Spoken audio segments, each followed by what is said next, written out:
দুই তিন চার এবার হবে সংস্কার, এবার হবে সংস্কার। এক দুই তিন চার আমরা এই শেরেবাংলা মেডিকেলে যখনই যাই সিন্ডিকেটের কবলে পড়ি, এই জন্য আমরা দাঁড়িয়েছি।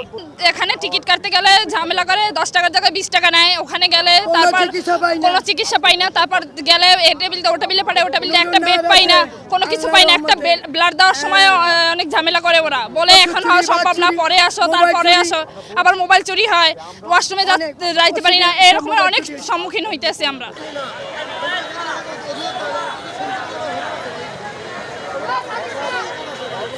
মানুষের যে মৌলিক অধিকারের মধ্যে একটা অধিকার হচ্ছে চিকিৎসা সেবা, সেই চিকিৎসা সেবা বিশেষ করে বরিশাল শেরেবাংলা মেডিকেল কলেজ তারা রোগীদেরকে যেভাবে অবহেলা অনাদর করতেছে, তাতে রোগী সুস্থ রোগী অসুস্থ হয়ে যাচ্ছে এবং যে রোগী রোগাক্রান্ত হচ্ছে তারা মৃত্যুর দিকে ঢলে পড়ছে।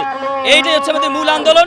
সারা বাংলাদেশ ব্যাপী যে এই স্বাস্থ্যক্ষেত্রের যে অনিয়মতা চলতেছে, সেই অনিয়মের বিরুদ্ধে আমরা রুখে দাঁড়ানোর জন্য এই ব্লকেট আন্দোলন আজকে 12তম দিনে আমাদের আন্দোলন চলতেছে। এই আন্দোলন চলমান থাকবে।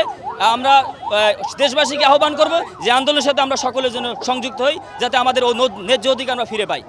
কালার এক্সপার্ট, জর্জ স্যাপ এবং মাইল্ড অন হ্যান্ডস টেকনোলজি সমৃদ্ধ অরিক্স ক্রিস্টাল ওয়াশ আপনার নন।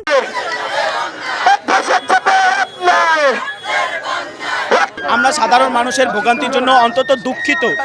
এই ভোগান্তিটা আমরা ইচ্ছুক না, কিন্তু আমাদের এটা করতে বাধ্য হতে হচ্ছে। দেখছেন আপনারা যে বিগত দিন থেকে আমরা 13টা দিন এই রাস্তায় আন্দোলন করে এসেছি এবং 10ম দিনের পর থেকে আমরা ব্লকেট কর্মসূচি জানিয়েছি।